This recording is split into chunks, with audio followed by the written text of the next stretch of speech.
তোমাদেরকে কলাপাতায় মাছ রান্না করে দেখাবো।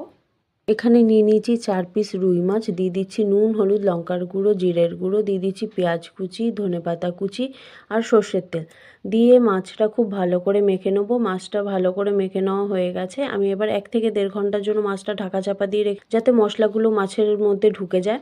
আবার এখানে নিয়ে নিয়েছি একটা কলাপাতা। 1-1.5 ঘন্টা হয়ে গেছে। আমি মাছগুলো একে একে কলাপাতার ওপর সাজিয়ে নিয়েছি। ওদিকে ননস্টিকের তাওয়াতে আমি কলাপাতা দিয়ে বসিয়ে দিয়েছি। আমি এবার মাছটা তাওয়াতে দিয়ে এবার একটা ঢাকনা চাপা দিয়ে দিলাম। আমি গ্যাসের ফ্লেমটা লো করে মাছটা রান্না করে নিয়েছি। তারপরে দেখছি যে কলাপাতার একটা পাশ লাল দাগ লেগে গেছে। ওরপর আমি কলাপাতার মাছটা নামিয়ে নিলাম প্লেটে। এবার আমি দেখো উল্টে নিয়েছি আরেকটা কলাপাতা দিয়ে। আবারও একই রকমভাবে আমি ননস্টিকের তাওয়াতে মাছটা রান্না করতে বসিয়ে দিয়েছি। তারপরে যখন আরেকটা পাশও লাল হয়ে গেছে, আমি উপর থেকে ধনেপাতা কুচি ছড়িয়ে গ্যাসের ফ্লেমটা অফ করে আমি নামিয়ে নিয়েছি।